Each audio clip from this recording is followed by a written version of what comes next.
Here we have two action cameras, the brand new DJI Osmo Action 6 and the GoPro Hero 13, head to head in this comparison video to see which camera you should go out and buy for your motor vlogging and all that sort of thing. Now, spoiler alert, one of these cameras is what we use all the time, and you'll find out why in the video.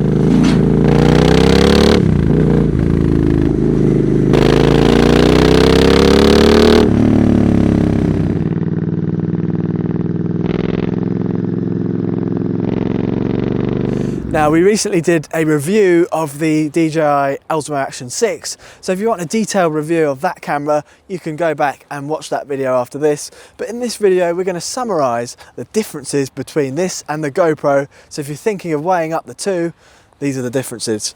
Now, starting off with the sensor, the DJI has got a 1/1.1 inch sensor, which is really big and pretty much a square sensor, which means you get much better low light capability, really good dynamic range, and less noise and graininess in the image. Whereas the GoPro has a 1/1.9 inch sensor, which you might think, oh, that's a bigger number, it's a bigger sensor. It's actually not, it's smaller.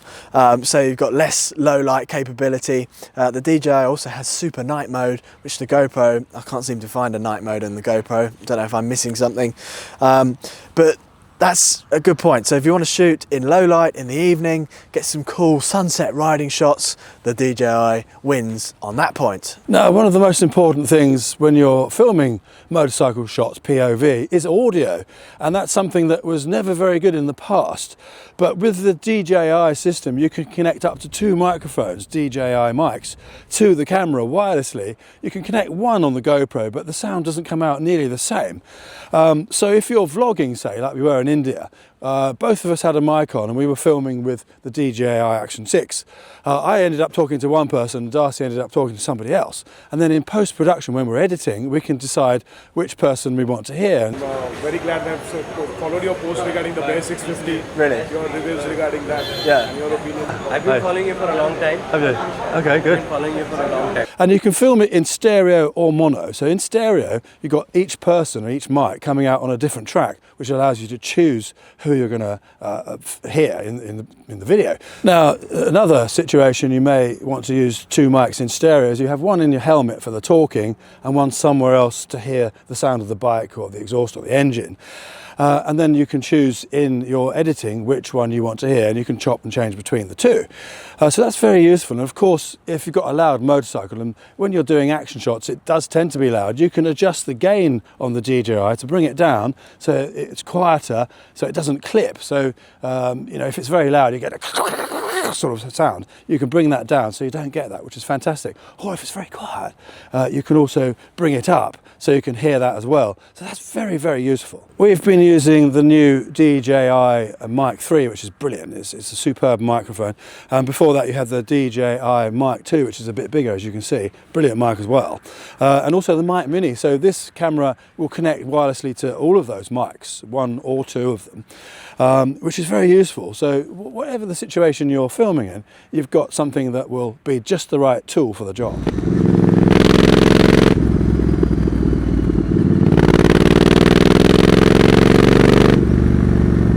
Now, another advantage of the DJI is that if you're out riding all day, it's a bright sunny day, and then you're still filming when it becomes dark, not only is it better in those lighting with the larger sensor, but it's better at adapting to different light, whether that's being in a really bright scenario and then suddenly going into a tunnel.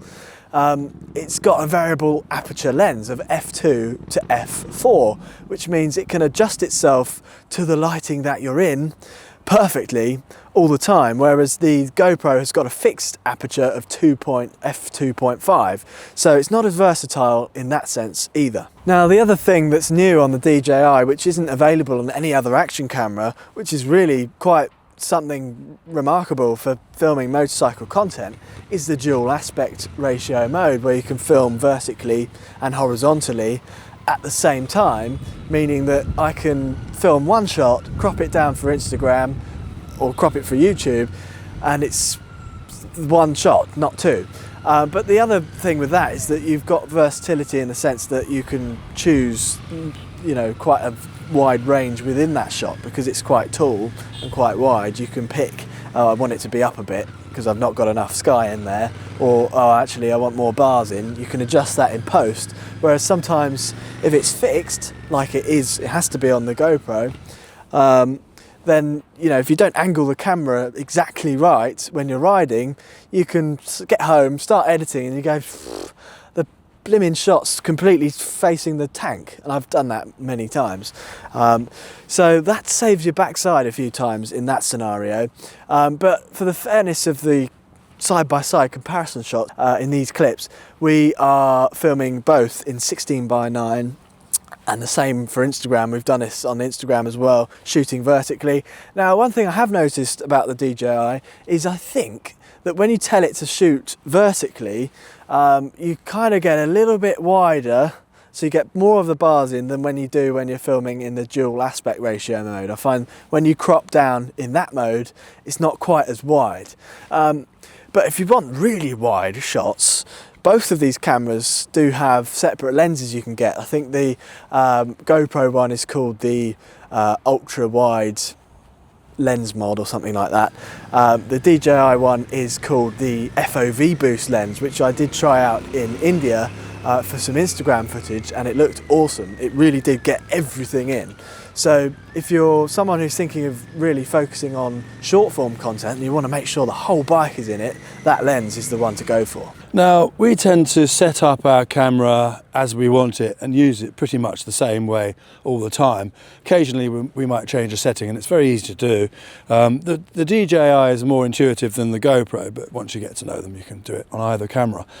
But you can change it from 4K, you can do 25 frames a second, you can do 60 frames a second, you can do 120 frames a second for slow motion on both cameras. So they're both very versatile in that respect.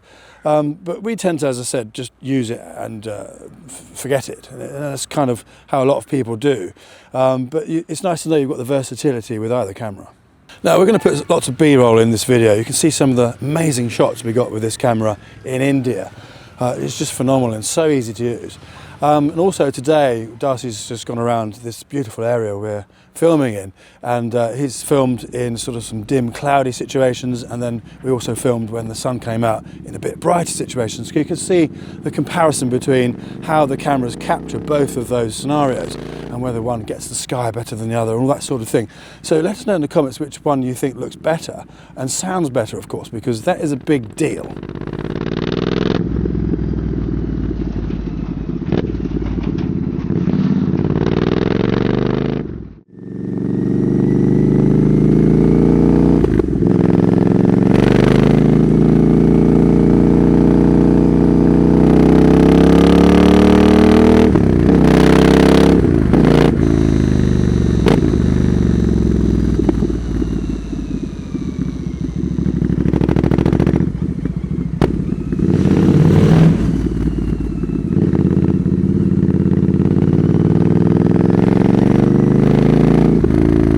Obviously, each of these cameras have got various different accessories you can get for them. The GoPro, you need more accessories for it to be usable as a motorbike filming camera. And I used to use, before I started using DJI, I had a GoPro Hero 9, and you had to get the media mod, and then you could plug a microphone into it, wired, not wirelessly, and you couldn't adjust the gain on that. So often if it was a loud exhaust, the audio would come out completely unusable. Largely that's not really changed that much. You obviously can connect a microphone wirelessly to the GoPro, but from experience, every time I have done, the audio comes out sounding really sort of not clear, muffled, crispy almost. It just doesn't sound good.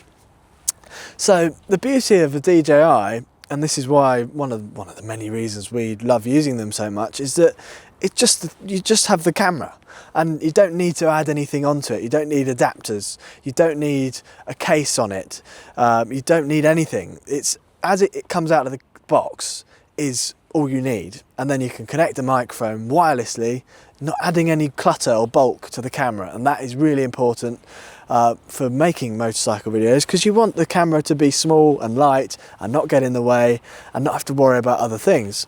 And also, you know, with some other cameras like the Insta360 Ace Pro, to get good audio in that camera you need to connect a receiver, and that means that you'll get good audio, but because you've got a receiver in, you can only really shoot for as long as the receiver battery lasts. So whereas, you know, obviously on the DJI you can keep changing the battery in the camera, and the batteries in the DJI are cross-compatible with the older models, so you can use a DJI Action 5 battery, an Action 4, the Osmo 360, they all fit together, which is fantastic. So if you've already got batteries from an older DJI, they'll fit this one, whereas that can't be said about its competitors. Now, the DJI Osmo Action 6 is said to last for 240 minutes battery life, shooting at 4K in 30 frames per second, whereas the GoPro shooting in the same settings will last for 150 minutes. So the DJI will last a lot longer, and you can get this case which comes with it if you buy a certain bundle, which has 3 batteries in it. You can charge them all up at the same time and keep them in your pocket. They don't take up much space, and then you can instantly just change the battery nice and easy. And if you bring a USB-C charger with you, you can put it in a bag like this, like I've got on my tank, and plug it into your bike and charge it on the go, which we did do in India.